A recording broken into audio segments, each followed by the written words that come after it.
book business.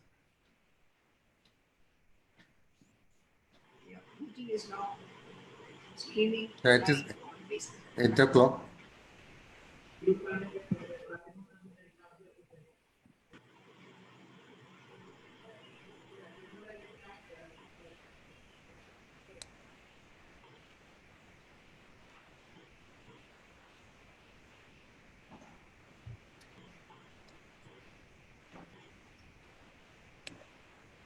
Okay, can we start, ma'am? Yeah, Sir? please do, yeah. Yeah. Good evening, everybody. Good evening, Narendra sir. Good evening, Jayanti ma'am. Good evening, Shanai sir. Welcome back to ISG PG Clinics. For a change, we have something different today, research methodology topic. Most of us actually do not understand research methodology. I have tried learning it hard, but somehow it doesn't stick to my mind. Okay, but we have a stalwart here, Professor M. Narendranathan, who is extremely good at epidemiology and statistics, and he has a very special style of teaching statistics. And I have always appreciated whenever sir takes a class, he makes this research methodology and medical biostatistics so simple that I think that why I am not understanding when I am reading it. So sir has a special capability of teaching in such a nice way. And today, instead of taking a formal topic, sir is going to talk on risk factors of NAFLD. And then discuss how the risk factors are found out through the research methodology topic. And along with Narendra sir, uh, Narendra sir is at present the senior consultant at Cosmopolitan Hospital as well as GG Hospitals, Thiruvananthapuram. Sir was the former professor and head of the Government Medical College Gastroenterology Department, and sir was member of almost all research boards, ICMR and other research granting funds of Government of Kerala as well as Government of India. Okay. Along with Narendra sir, we have none other than Jayanti ma'am, who is the professor of hepatology at SRMC Chennai, and she has been the inspiration for me to conduct these clinics, and we are so happy. So we welcome both of you, and also welcome Shanai sir for his special comments, especially because Shanai sir has the largest study on epidemiology of non-alcoholic fatty liver disease from Kerala. And for the discussion, we have lined up 6 residents, and I have sent the name across to Narendran sir. They are, one second. Dr. Sujit from Medical Test, Dr. Ramya from MMR, Dr. Srividya from VPS Lakeshore, Dr. Harish and Dheeraj from Global Health City, and Dr. Amit from KIMS Tirunelveli. So, over to you, Narendra sir. Before I start, Jayanti madam, will you like to say a few words before I start? Yeah, so we have Professor Narendranathan, whom I've known, I think, since 1980s. Louder, ma'am. You are a little louder. I've known Professor Narendranathan from the 1980s, sometime when we were co-examiners at Toronto Medical College. And it's always been, we've been associated for more than, I think, 25 years. And today I'm also going to learn from him, because I'm always confused between odds ratio and relative risk. And to me, I get ideas, but eventually when it has to be analyzed, I pass it on to the statistician. But I would be able to argue and discuss what is wrong with the statistician. So to that extent, yes. And Professor KT is, of course, a very close associate. Again, I've been a co-examiner with him at Toronto Medical College. I think both of them are going to take the lead forward, and I'm going to listen and learn from both the teachers. Over to you, sir. Thank you. Thank you, Dr. So, my slides are visible? Not as yet, sir. Yes, okay. So, good evening. Sir, we can't see the slides, sir. You can't see the. You have to share it again, sir. It was temporarily unshared. Okay.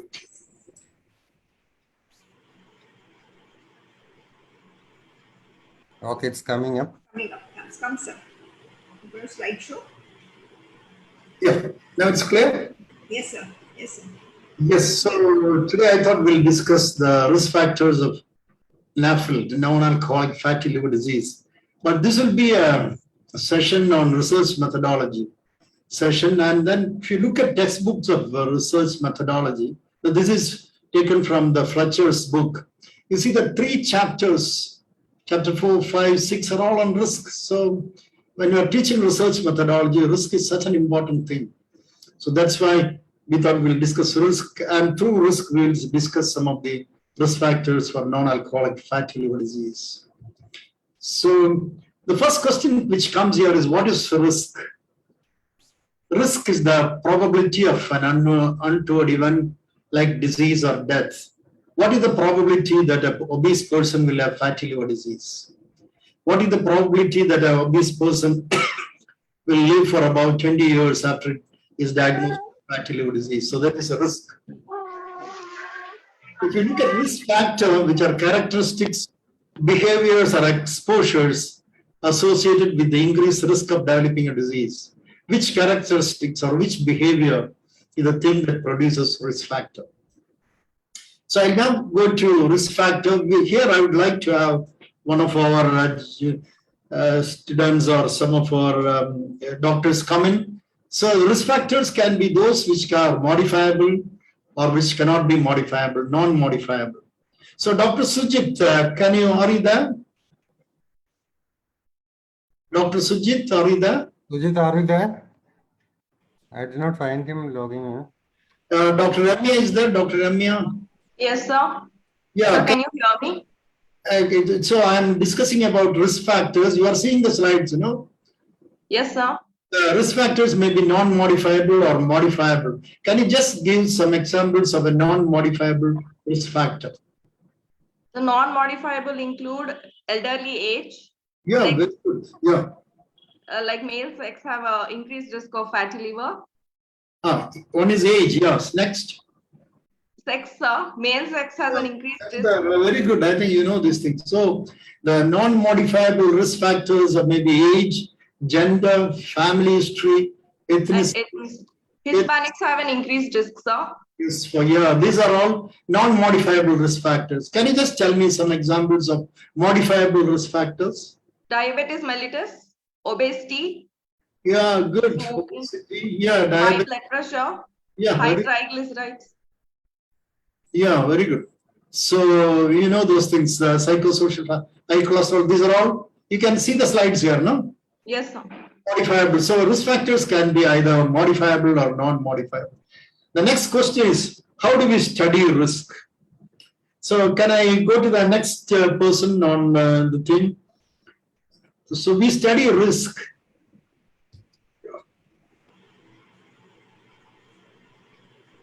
How do you study risk factors? There are 2 methods by which you study risk factors. One is start with the disease. You take, let's say, if it is fatty liver, you take persons with fatty liver and see how many of them have risk factor, and also take persons without the disease and see how many of them have risk factors and compare the 2.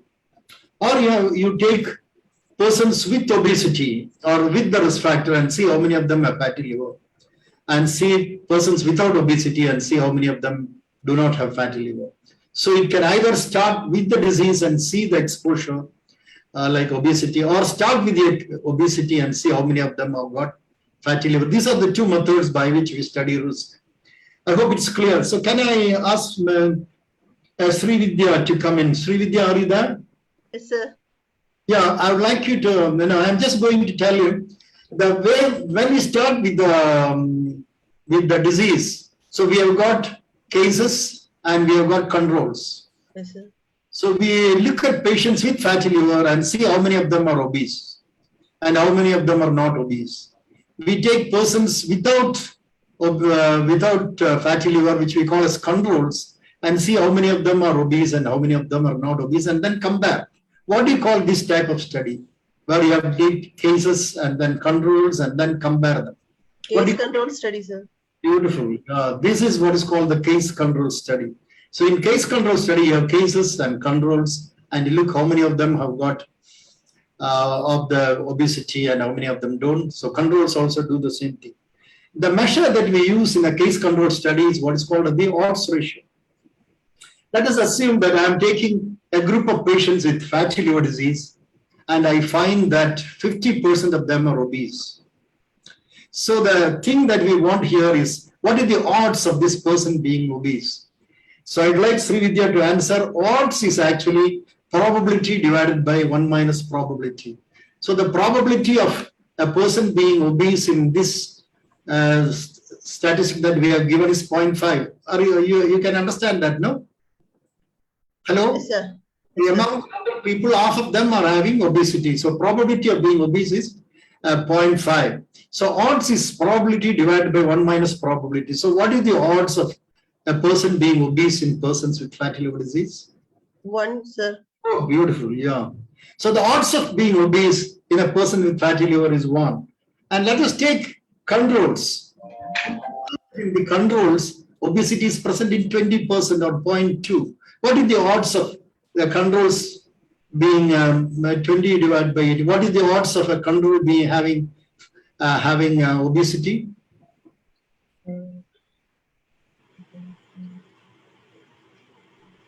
Probability is 0.2. 0.2. Probability divided by 1 minus probability, it will be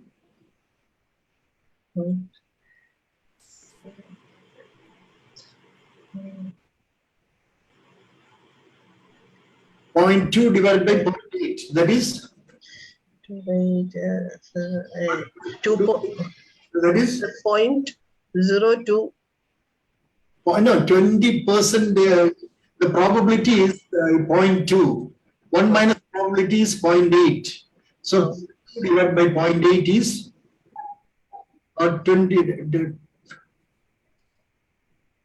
Point something. 0.25. That's what you. 0.2. 0.2. Yeah. So 25. Now, if the obesity is the probability is 0.2, the 1 minus probability is 0.8. 2 by 0.8 is 0.25. Is it clear? Are you very clear with this? Yes, sir. So odds ratio is the ratio between these two odds is what we call as odds ratio. So 1 by 0.25 is 1 divided by 0.25 is 25. 4, sir. Oh, very good. So the odds ratio in this case is 4. So I have taken a case control study. I have taken cases, 100 cases, and found that the obesity is 50. And I've taken 100 controls and I found that the obesity is 20. And I calculate the odds ratio. Odds ratio comes to 4. That's clear, no? Oh, thanks a lot. Thank you for. Yes, definitely. So that's what, in a case control study, what we get is odds ratio. Now let us go to the other study. Can I have the next person? Harish is there? Harish? Yes, sir. I'm here. Yeah, so I think we are starting with obesity. I'm having people with obesity and people without obesity, and I'm going to follow them for a period of time. After about 4 or 5 years, I find how many of them in the obesity group for fatty liver, how many of them in the non-obesity group for fatty liver, and then we compare the two groups. What do you call this type of study, where you have a group of people, you follow them over a period of time and then look at it? What do you call this type of study? Cohort studies. Very good. I think you people know these things. This is what is called as a cohort study. The term cohort, you may know, is from the Roman army, where they used to give the term cohort to a group of people who share the same characteristics. So I think, this is a cohort study. And as in a case control study, we get odds ratio, whereas from a cohort study, we get relative risk. So let us see that I am following exposure is obesity. I am following 100% with obesity, and I find that after 5 years, fatty liver occurs in 50 people. And I follow 100% without obesity, and I follow them for 5 years and find that 20% have got obesity. So relative to persons without obesity, how many times are people with obesity prone to develop fatty liver? How many times are they more prone to develop? Obesity in 100 people develop 20.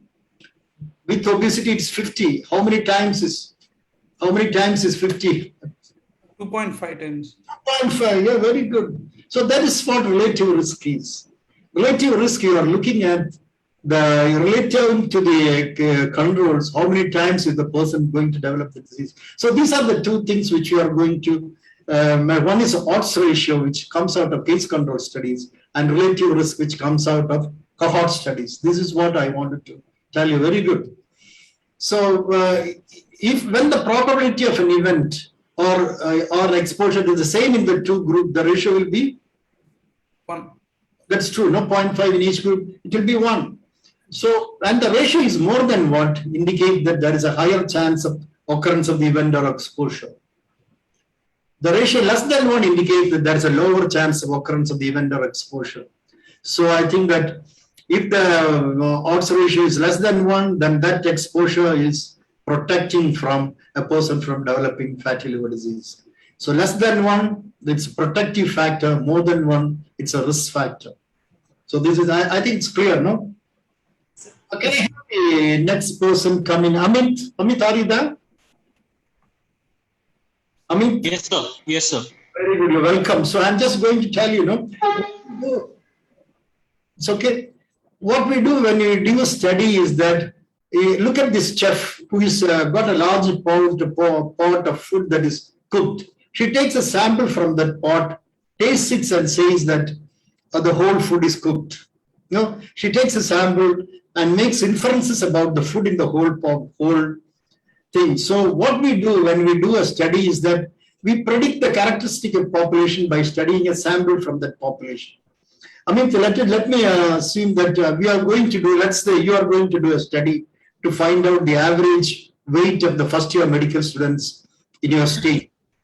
And suppose that there are 1,000 medical students and you took a sample of 100 persons and found that the average weight is 65. What does it mean? What does it mean? Does it mean that the mean of the whole population is 65? What do you think? The whole population. What is your impression about it? And these things are what are called as point estimates. No, we can be. This will be. You may know that if the sample is good, it will be almost near that area. So what do? You calculate instead of saying 65. You may be able to calculate something and say that it may range from 60 to 70. What do you call that 60 to 70 as? What do you call that? Confidence interval. Yeah, yes. Depending upon the sample, you calculate the confidence interval. So you get a point estimate that is 65 and you've got a confidence interval 60 to 70. And suppose the confidence interval is, let's say 60 to 70 is 10, no? Suppose I got 300 sample. Will the confidence interval come down or increase? Think about it, no? So if a sample is 100, It should increase with the sample size. It should? Increase with the sample size. You will become more confused as more people come, is it? Or will it become sharper? You'll be able to predict it better. We'll be able to predict it better for a larger population. So the sample size will come down. Instead of 60 to 70, as you take more and more people, the confidence interval will come down. We understand that? Yes. So this is what the confidence interval, the law of large numbers states that an observed sample average from a large sample will be close to the true population average, and that it will get closer the larger the sample. So that's and if you take everyone, what is the confidence interval? Every person in the, what will be the confidence? There is no confidence interval, but you got the value. That will be our mean, sir. Yeah, that is the thing. Yeah. So I'm calculating the confidence interval for. Look at this. If the odds ratio, I'm with 100 people, the odds ratio 6, it comes to 2.5 to 14.5. That is 12. So when the odds ratio increases, when the sample size increases 2, the confidence interval comes down. You understand that, no? Yes, sir. Yes, sir. Or it becomes less and less and less. So as the sample size increases, the confidence interval will come narrower and narrower towards the true value. So these values that we calculate, the odds ratios are called as point estimates. And depending upon our sample size, our confidence will vary, and we may call it as the confidence interval. So this is what we mean by odds ratios and confidence interval. Okay.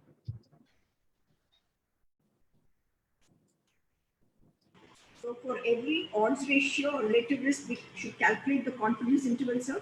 Yeah, it will be there. I'm coming to that thing. Yeah. So let us take that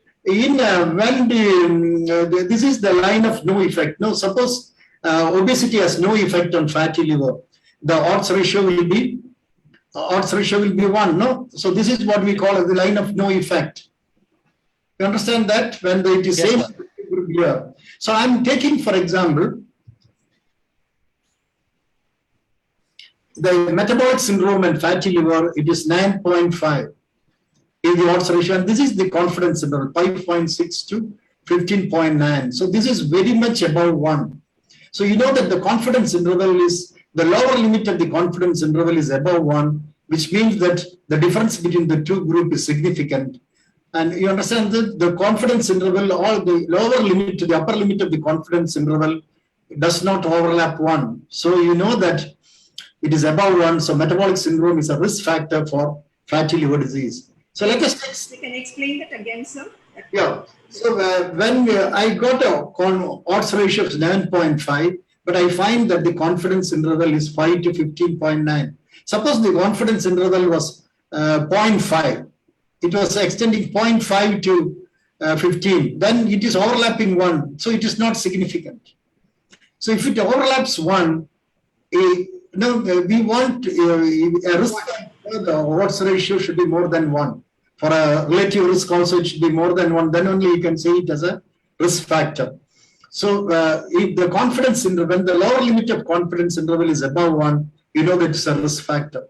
Similarly, when you come to statins, you find that the upper limit of this confidence interval is below 1.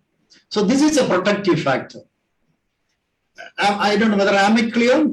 Yes, sir. I'm getting it clear. So when the confidence interval does not overlap 1, it is a significant risk factor. So let us take, for example, the statins and lipid-lowering agents in cardiovascular mortality in NAFLD. So what is this? This is overlapping.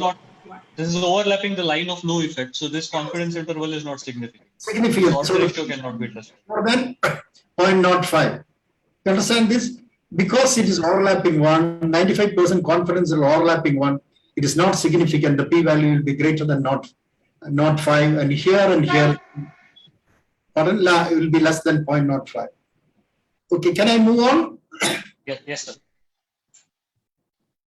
So if the p-value less than 0.5 indicate that there is a significance between the two groups, and the 95% confidence interval will not overlap 1. If the 95% confidence interval overlaps 1, the p-value will be more than 0.5, and the difference between the two groups will not be significant. Anyone wants more clarification? Could you please come on? Anyone would like to? Anyone? Any? No, sir, Varghese here. Yeah. So if you have a higher odds ratio, but the lower end is just crossing 1, even then it is considered non-significant. No, it overlaps 1. Yeah, it is. If it overlaps 1, it is not significant. Either way, okay, fine. So even if it is 20 or 25 or something, if it overlaps 1, it is not significant. Because how would you interpret that in the text? Like the I think ratio is 5. So we know that if you get an odds ratio of 20, but it ranges from, let's say, 0.5 to 25, you know that the p-value will be greater than 0.05. So when can such an effect occur? Because the sample size is wrong, or? That is, such values occur mainly because we have small sample size, or the thing may not be a significant one. The values may be right, but usually very high odds ratios with overlapping 1 indicates the sample size may not be adequate. Can I move on? Yes, sir.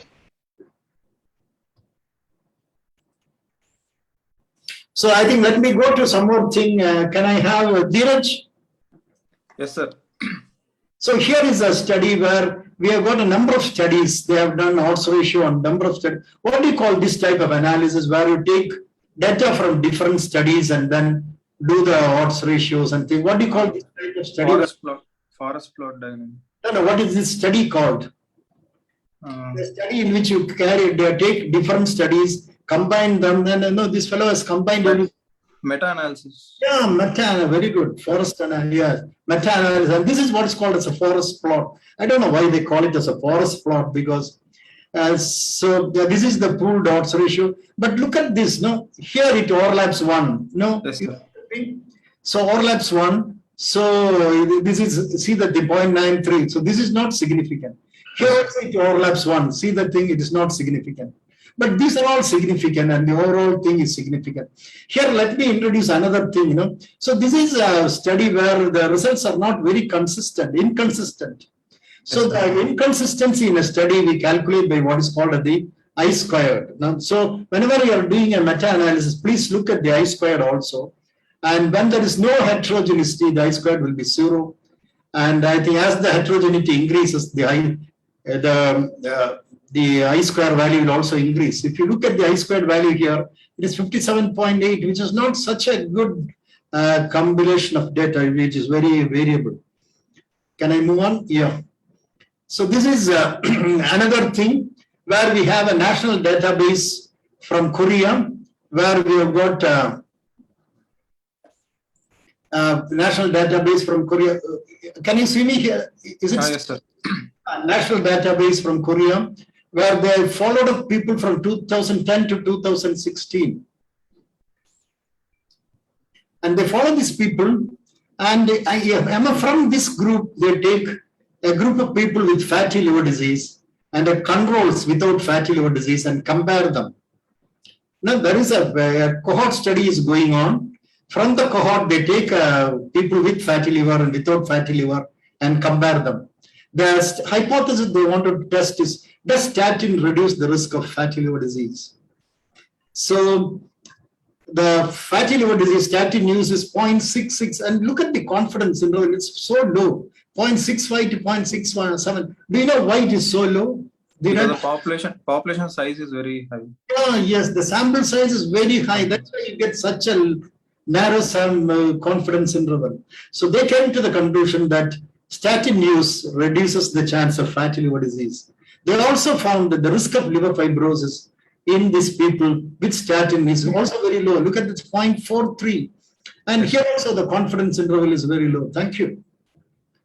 So, and what do you call this type of studies? Now, this is a doll which you can purchase from the shop, where there is a one big doll and keep another doll inside and another doll inside and inside. And this type of dolls are called as nested product items. So this study where a cohort study is going on, and inside that you do a case control study, is what is called as a nested case control study. I hope it's clear, no? Can we move? Hello? Yes, sir. Yes, sir. So I think I am coming to, these are people from Mars. These people have come from Mars, and they are standing in front of a bar hotel in our country. They are in front of a bar hotel. These people are watching, and they're surprised to see that some people who are coming out of the bar are intoxicated, whereas some others are not, just walking freely and all. So these people have got sophisticated computers, and also they wanted to find out why some people are so much intoxicated, why these others are not intoxicated. So they stealthily go into the hotel and they're watching these people.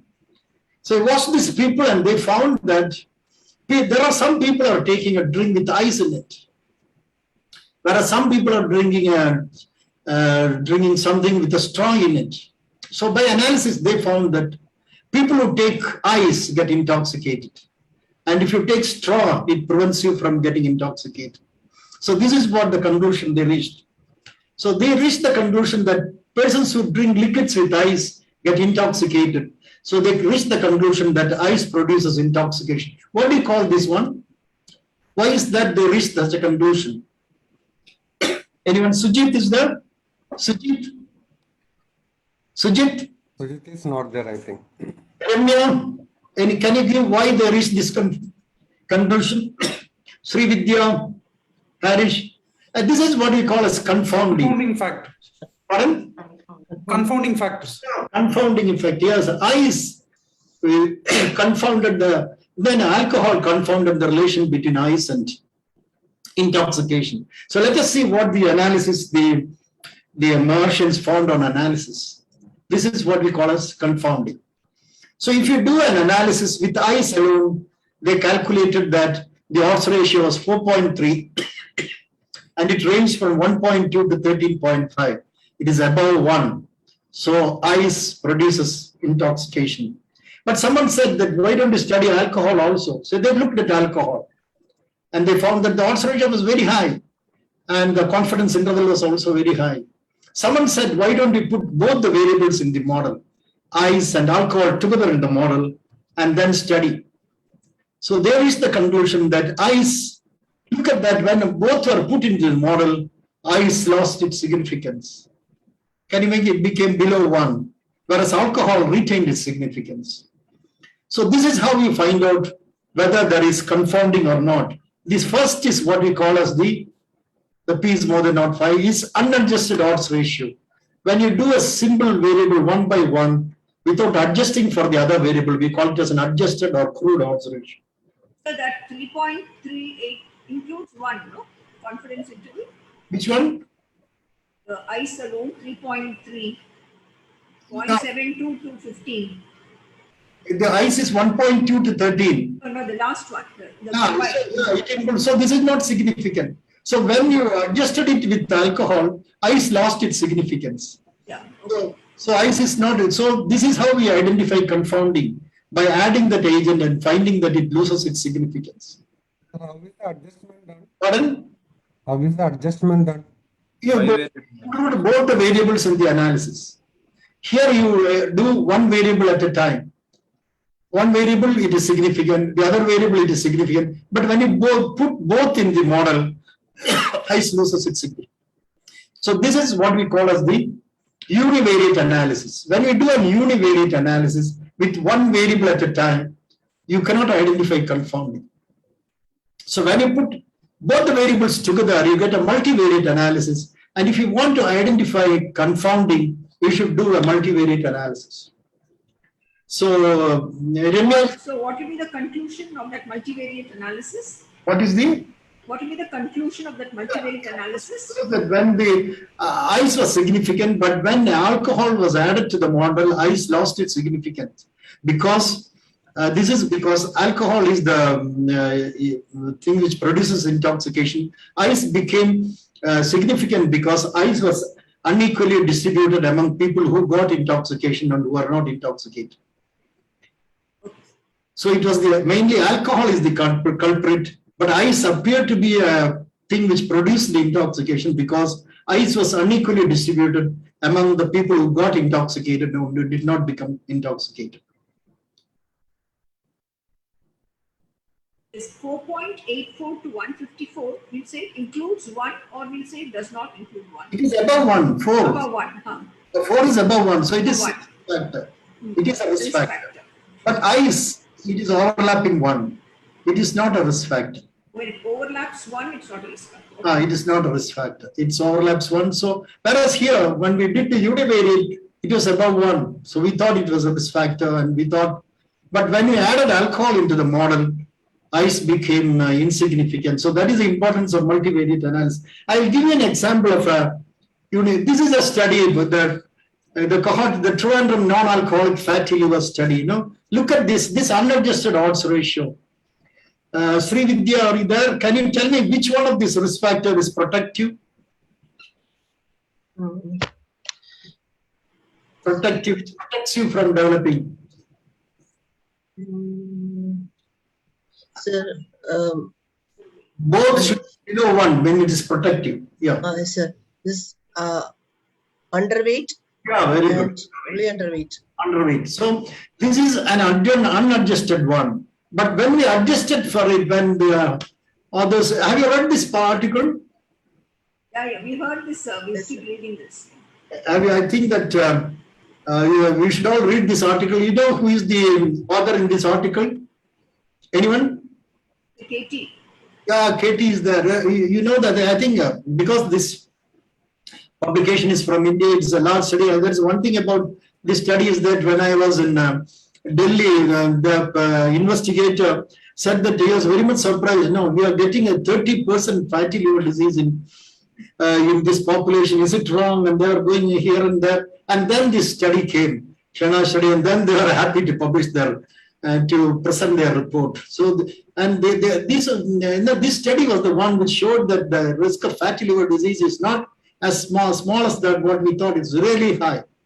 So I think that they have adjusted for sex, domicile, BM, basal metabolic index, diabetes, metabolic syndrome, and found that still the significance is there. Still these things are above 1, this is below 1 completely, and this is 1. So it's clear. Now we'll move on. So when we interpret that table, we should just say that even if the multivariate underweight continues to remain the risk factor. Even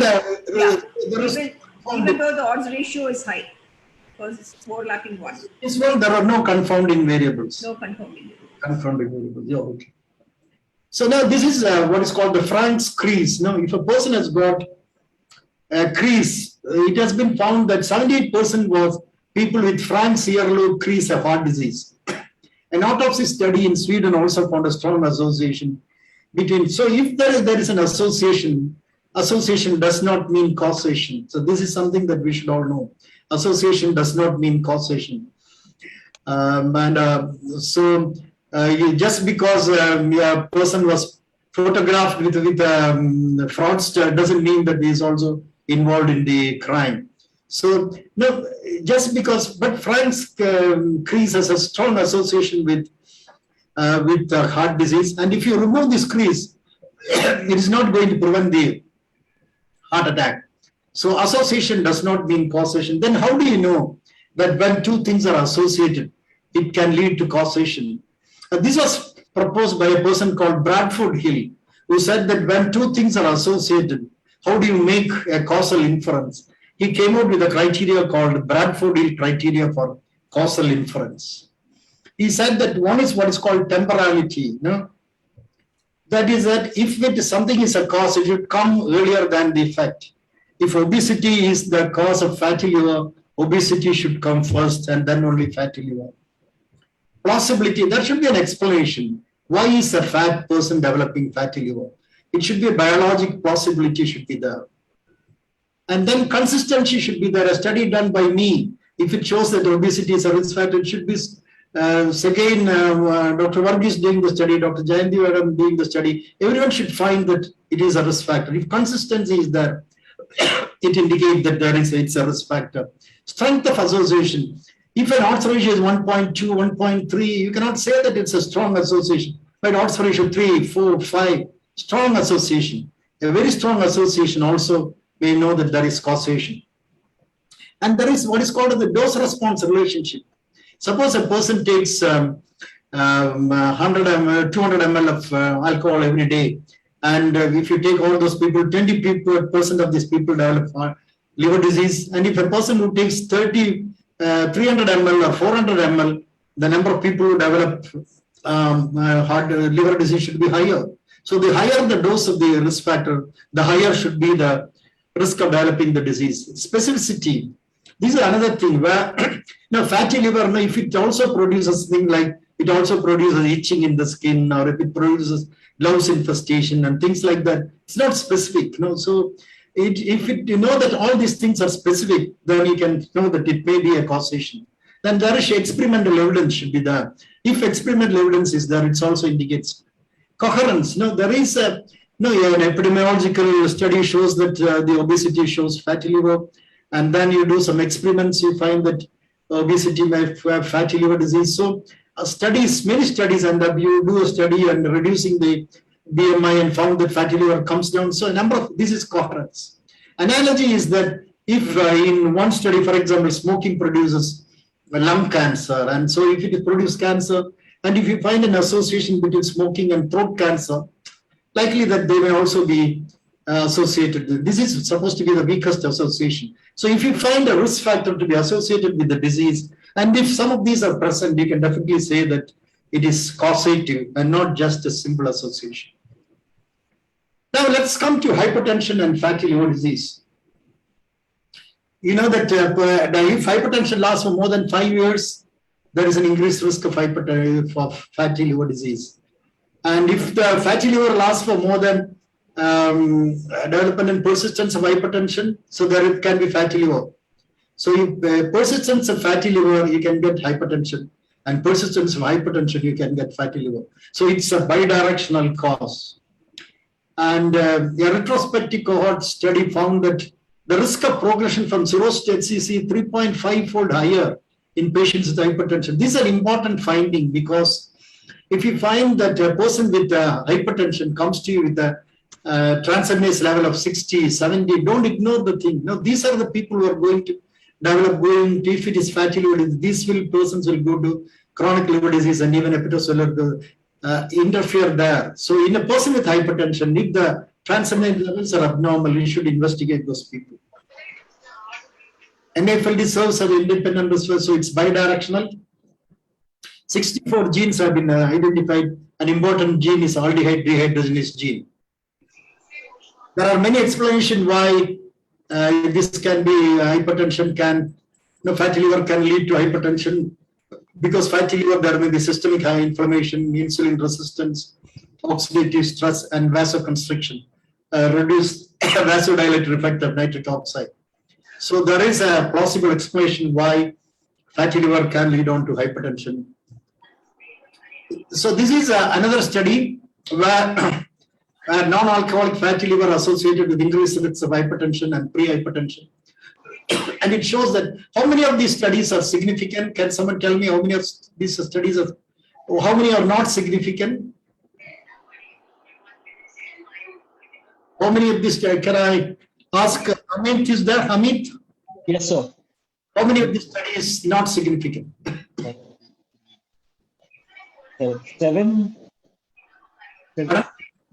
Seven studies seem to be not significant. They're crossing the line of no effect. No, only one study crosses the line of no effect. See the thing? All the others, 0.1. 1 means the p-value is equal to 0.05.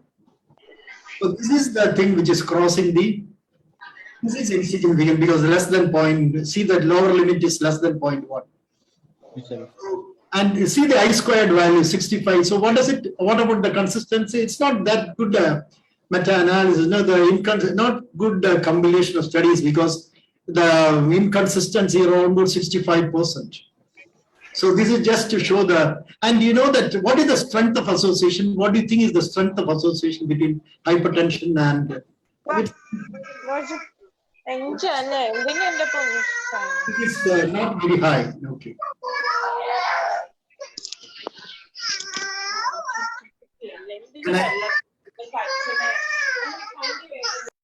Hello. Okay. So I think now this is the relationship between body mass index. Now you can see that as the body mass index increases, the odds ratio also increases. What do you call this? Amit, are you there? What do you call this one? As the body mass index increases, the odds ratio also increases. What is this response called as? Hello? Yes, sir, I'm here, sir. What do you call this response? As the BMI increases, the odds ratio also increases. You can see here. Dose-dependent ratio. A dose response analysis. No, this is a dose. As the risk factor increases in intensity, the odds ratio increases. This is what we call as the dose response analysis. Now let's come to the metabolic syndrome. This is the International Diabetic Federation definition of, there they say that with central obesity, any two of the others should be present to call it as metabolic syndrome. And I think you all know about it, so I'm not going to the details. But here you find that when one factor of meta-analysis of metabolic syndrome is present, the odds ratio is 3.5, development of fatty liver. When 3 are there, it is 9.5. When 5 facts are there, it is 24.5. Definitely there is a dose-response relationship, but this also what we call as the effect modifications. When two things occur together, they increase the effect. When two variables, like when we found that ice and alcohol, we found confounding. Here we find that rather than one variables are there, there is effect modification.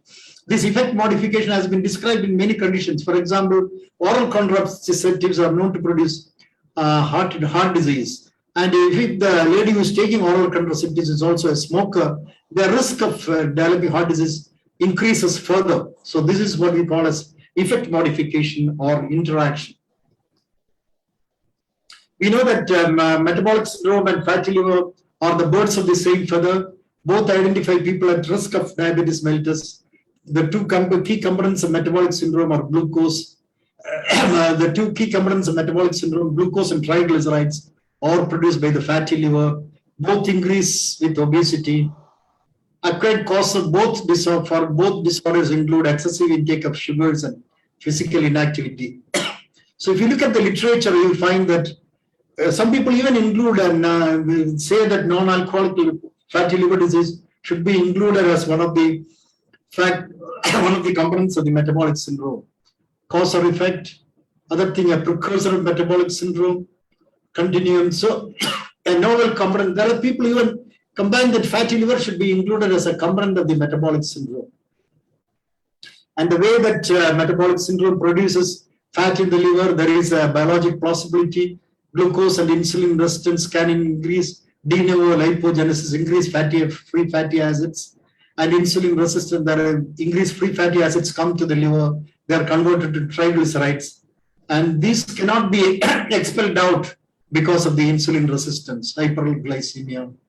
So there is a biologic plausibility why metabolic syndrome can produce fatty liver. And let us come to coffee drinking. If you look at the studies, there are about 7 studies. We find that 5 studies show that coffee protects a person from fatty liver and also protects a person from developing fibrosis.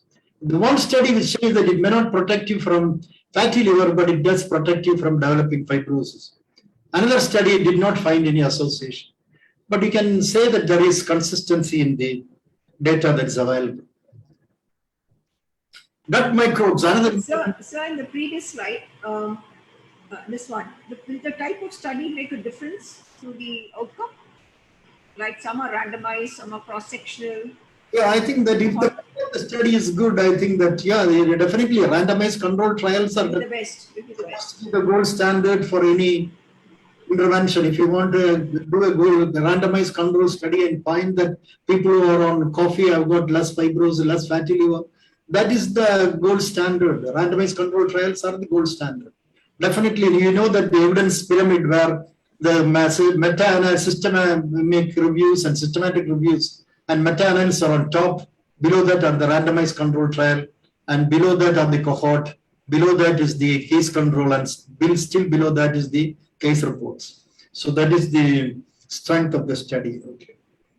And then gut microbes, it can change the short chain fatty acid metabolism, and it by changing the gut microbes, it can increase the fatty acid load into the circulation, and intestinal permeability and lipopolysaccharide activation and decrease choline availability all can prevent the detoxification of alcohol that is produced from the liver, from the intestines. We know that endogenous from the intestine, the microbes act on this and produce ethanol.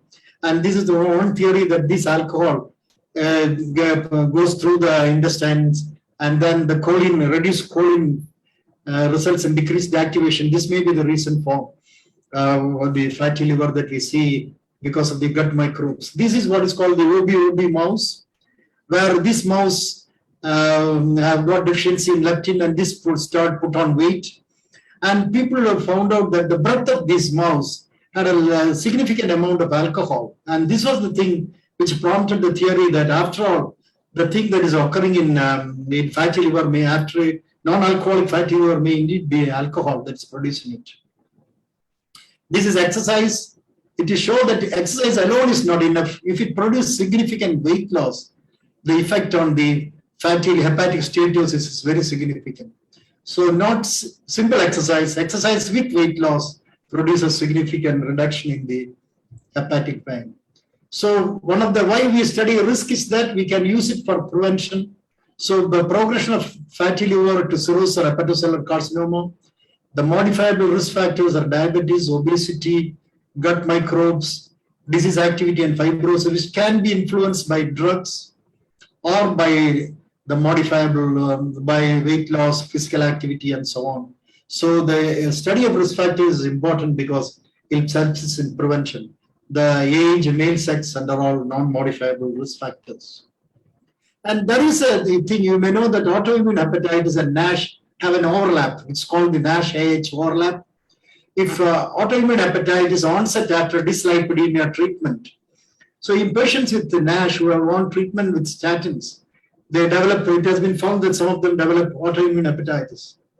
And NASH can come after steroid treatment for autoimmune hepatitis, or simultaneously NASH and autoimmune hepatitis can occur together. And this some people have called as the NASH autoimmune overlap. So the non-alcoholic, there are the other causes of fatty liver like the drugs, steroids, tamoxifen, amiodarone, parenteral nutrition, estrogen, valproate, aspirin, tetracycline, small bowel disorders, chronic inflammation like rheumatoid arthritis, lupus erythematosus, metabolic disorders like abeta-lipoproteinemia, hypo-beta-lipoproteinemia, lipodystrophy, Weber-Christian disease, Wolman's disease, and hepatitis C, especially genotype 3, are all causes of fatty liver disease without alcohol. But the thing that we want to discuss here is about what is the relation between alcohol and non-alcoholic fatty liver disease. Can I ask a question to who is the next in line? Ramya is there? Ramya? Yes, sir. Yeah, suppose I think I am doing a case control study on whether the alcohol intake of people with non-alcoholic fatty liver disease. So I am defining non-alcoholic fatty liver disease as people who take less than 20 grams of alcohol in men and 30 grams of alcohol in 30 grams in men and 20 grams in women. And I do a group of controls and I do a case control study. What will be my finding of alcohol in, will alcohol, you understand the thing, I'm doing a case control study with fatty liver disease. We have got people with fatty liver disease. I'm comparing it to patients without fatty liver disease. I am comparing the alcohol intake of the two. What will be my finding, whether alcohol is a risk factor, protective or no effect? It's a risk factor, sir. Is it? No, I think among the controls or among the diseased people, who will be taking more alcohol? Disease people. Pardon? Disease people. No, people with fatty, non-alcoholic fatty liver disease. I am defining that they are not taking alcohol. Okay, then controls will be taking more alcohol, sir. You understand that? So when you define something with an exposure, and then so if you do such a study, it may appear that alcohol protects you from developing fatty liver disease. Suppose I have got a thing called a non-smoker's cough. I do a study on non-smokers' cough, and I define people with cough who don't smoke as non-smokers, and I take a control population and compare smoking. What will I find as the effect of smoking to be? You understand that? When you define a disease with an exposure and saying that that exposure is not included in the cases, and when you analyze, you will find that that exposure protects a person from the disease. Am I clear then? Hello? Is it Ramya there? Yes, sir. Am I clear or should I explain it further? Yes, sir. I understood. It is clear, no, when you define something as non-alcoholic fatty liver disease, their alcohol consumption will be low compared to the general population. So you will find that the alcohol may be a protective factor in these people. Yes, sir. So definition of fatty liver disease and its difference from alcoholic liver disease based on the amount of alcohol was just arbitrary, not based on any scientific evidence. And then Dixon and others suggested that moderate alcohol reduces the risk of fatty liver disease, and they said that insulin resistance may be that it reduces insulin resistant alcohol, and that may be the reason why alcohol protects people from fatty liver disease. But a recent study published in 2020 in Hepatology, they found that there is no safe limit for alcohol consumption and that alcohol intake is associated with a higher risk of liver disease progression, including hepatocellular carcinoma.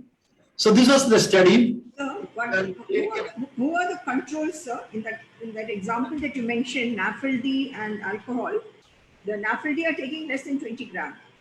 Who are the controls? No, if we don't insist any restriction on them, we just want to see how, just take the controls without telling anything about the exposure. We don't mention the exposure. The normal controls. And then we ask them, how many alcohol are you taking? Because you want to study the alcohol. Okay. Yeah, we start studying the alcohol in fatty liver disease. Then we find that, but by definition, non-alcoholic fatty liver disease don't take alcohol.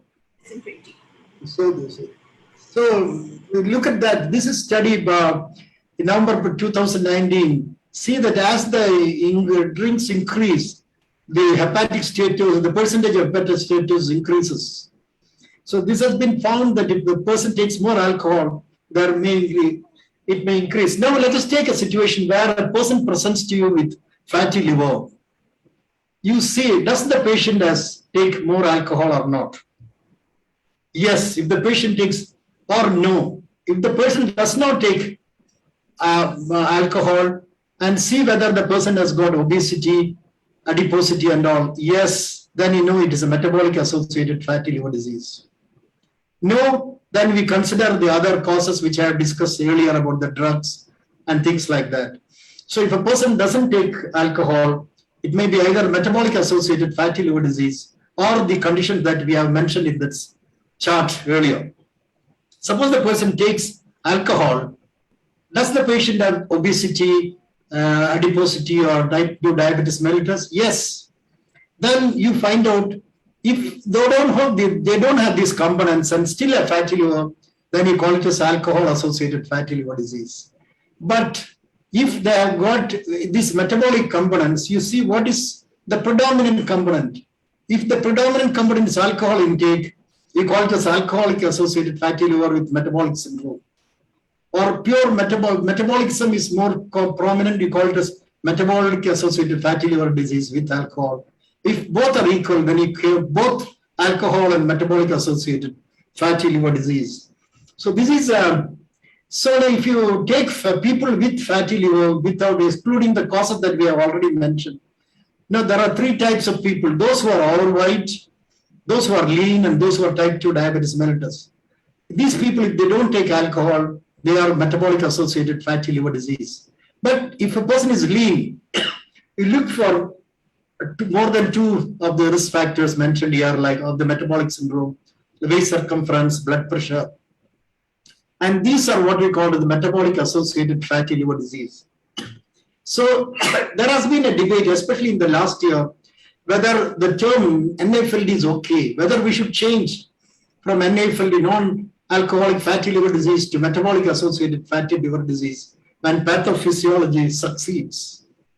So, but what is in a name that which we call a rose by any other name would smell as sweet. But I think time is not long before we will throw out the term non-alcoholic fatty liver disease from textbooks of hepatology.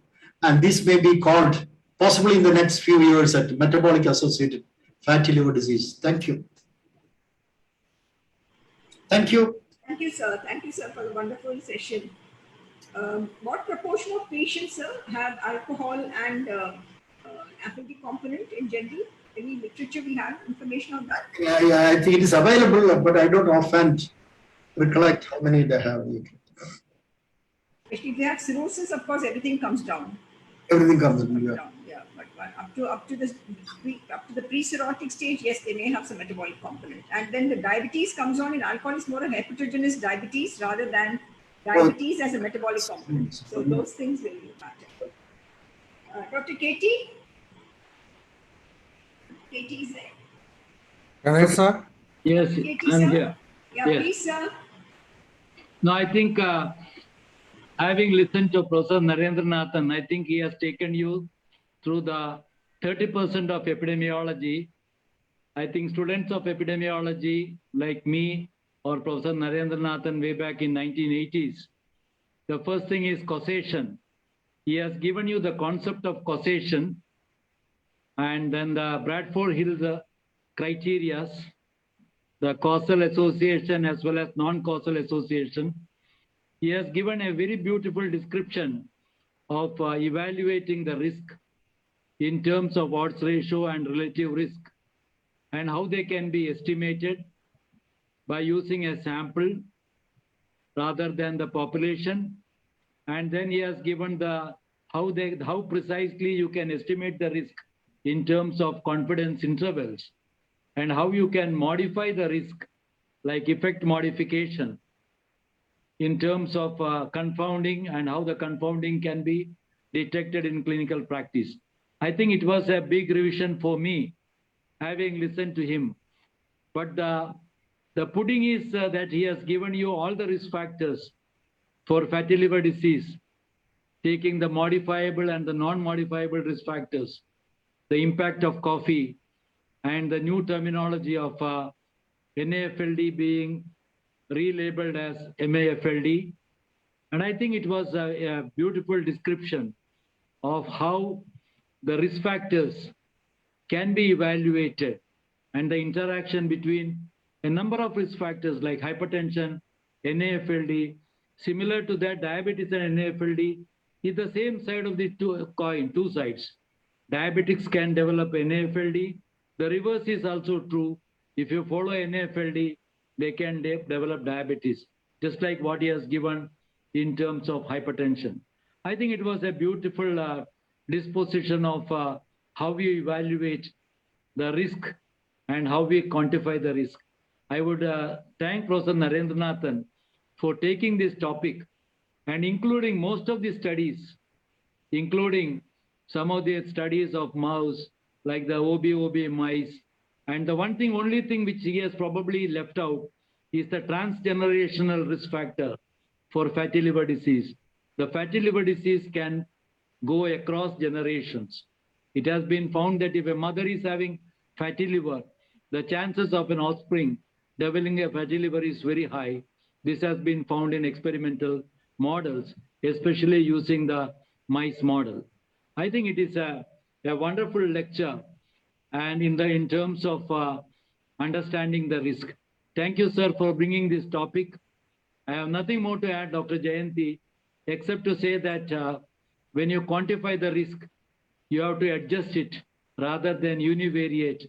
You have to do a multivariate analysis, and then you get what is the precise risk in terms of either an odds ratio or a relative risk and the confidence limits. The narrower the confidence limits, it only indicates the robustness of the data in terms of sample size.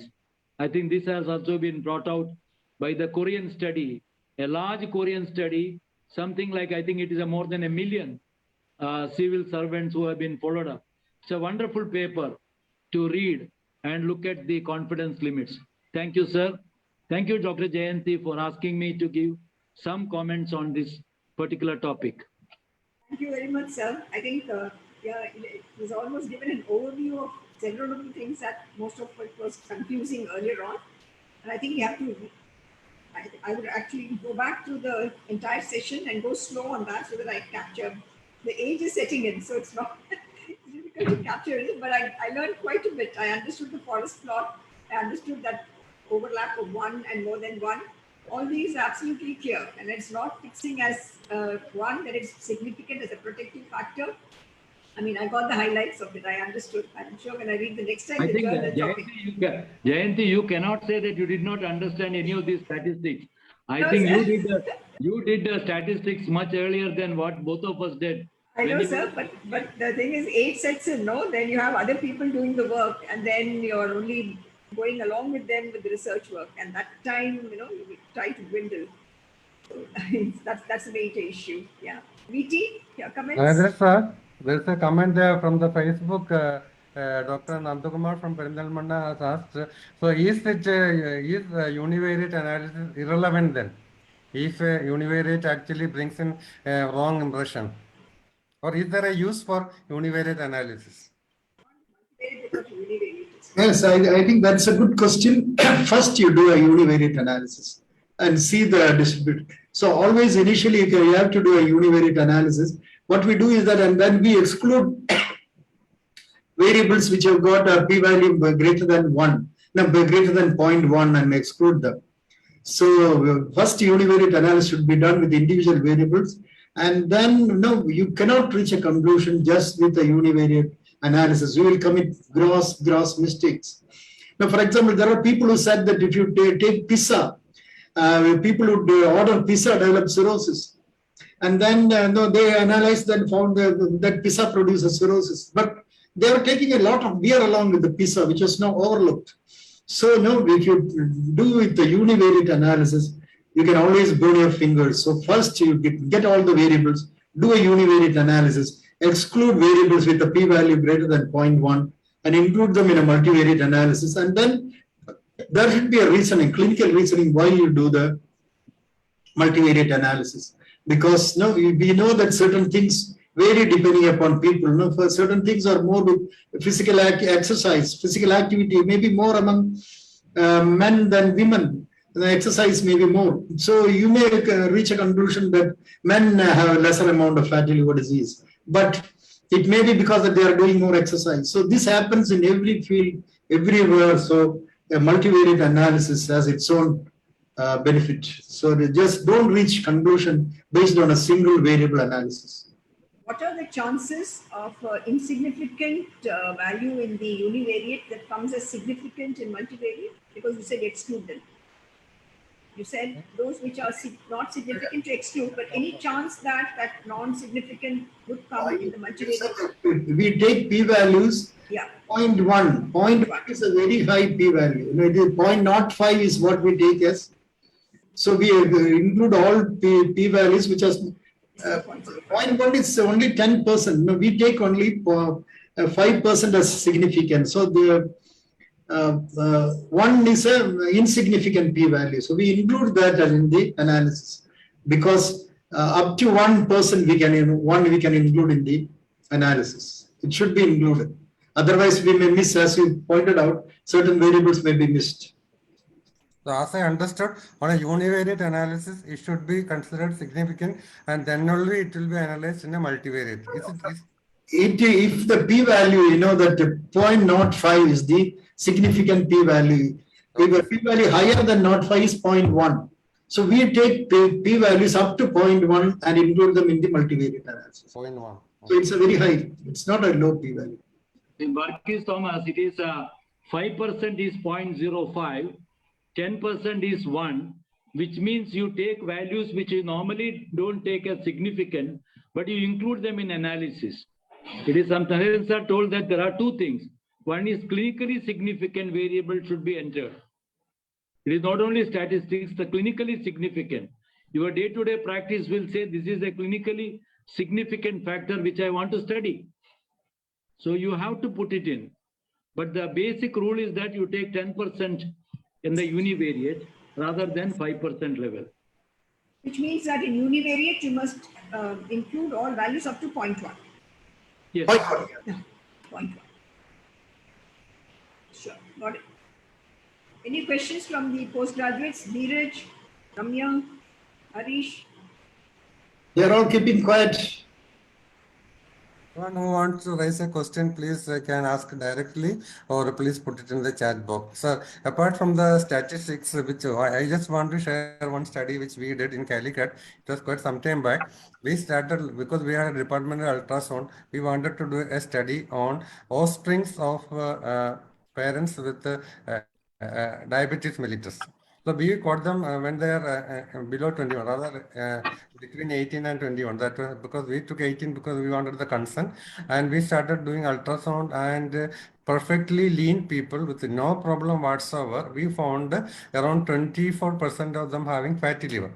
And in fact, this study was initiated by a person from the medicine department. She presented it in some international forum. But what we found out that the only risk factor for them was having one or two parents having diabetes. And obviously they have diabetics. Those time when we were doing, we found more than 50% of them having fatty liver. But nowadays, every ultrasound is coming as fatty liver. More than 50% of any ultrasound you do, it is 50. So without obvious risk factors, a genetic or a parent having diabetes or a risk factor for fatty liver, we found that in an offspring at a very young age. So I thought those days that fatty liver must be showing an evidence of some metabolic disorder in the body, which is there from childhood and manifesting as some illness maybe later. Did you publish that? because the lead author was from medicine department, I cannot put hand into it. But she presented in the American Diabetic Forum, and one abstract I have seen it, but I think she didn't put it for publication. I think Varghese, you may be correct, because there is a study which one of the pediatrics PGs is doing in Gokulam Medical College. Children between 7 to 15 years, when you do the ultrasound, in little overweight children, not to the extent of called obese, you find about 32% of them have fatty liver disease. And she has also taken the parental history of having one of the parents as either diabetic or other components of metabolic syndrome. I don't know the exact data, but since I know her well, it is 32% having a fatty liver. So there may be a factor in one of the parents which may contribute to fatty liver in the child, not necessarily the obesity or obesity genes. It may be diabetes. One of the parents may be hypertensive. So the disease is almost like a big enigma. I think we do not know. And that is the reason why people now think of a transgenerational studies across generations. For example, somebody has a fatty liver, but one of the uncles has got a cirrhosis or a liver cancer. So we have to look into many of these factors. And as Professor Narendranathan mentioned, when there is a hypertension with the elevated transaminases, you should be looking for a liver disease. And that may be a good opportunity to screen them and get an early diagnosis of either a cirrhosis or an HCC. I think screening is becoming a more and more important. The only thing is that labeling them either as NAFLD or MAFLD, and then see whether they have got a very mild fibrosis, moderate or severe fibrosis. I think it will be much more clearer in the next couple of years, which parameters are the best one to predict fibrosis in a given case. There are And two you said there are questions two that, questions. no, but I think we take up some other session, no? ROC and multivariate regression. I think not to include in this. Deepak Bangale has asked one question. What is I-square value, which is considered as acceptable for homogeneity of the study? That we can ask. Yeah, I think below 50% should be acceptable. But many of the studies we find that it ranges between 50 and 70. Below 50 will be a very good thing. But because if you take studies from different parts of the world, it will come anywhere around 50%. There is one question I saw. What is the difference between multivariate analysis and multiple logistic regression analysis? Now, logistic regression analysis, when you say whether a person has got fatty liver or not, so yes or no is the dependent variable. You call it as you do a logistic regression. When number of variables are used for logistic regression, you call it as multiple logistic regression. That is, if you want to find out the presence or absence of fatty liver, that is associated with one, you include diabetes, second you will do BMI, third you do hypertension. This is multiple logistic regression. Multiple logistic regression is a type of multivariate analysis.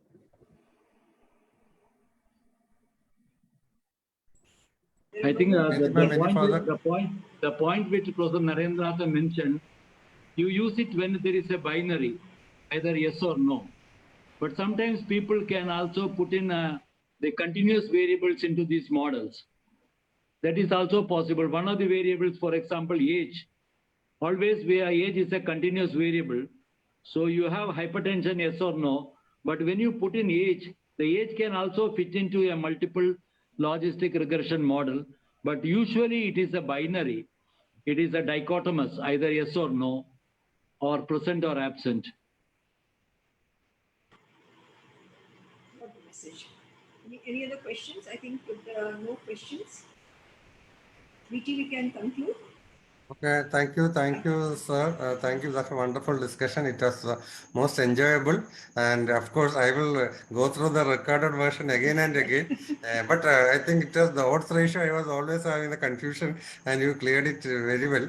And but still, I will go through the recorded version again and again.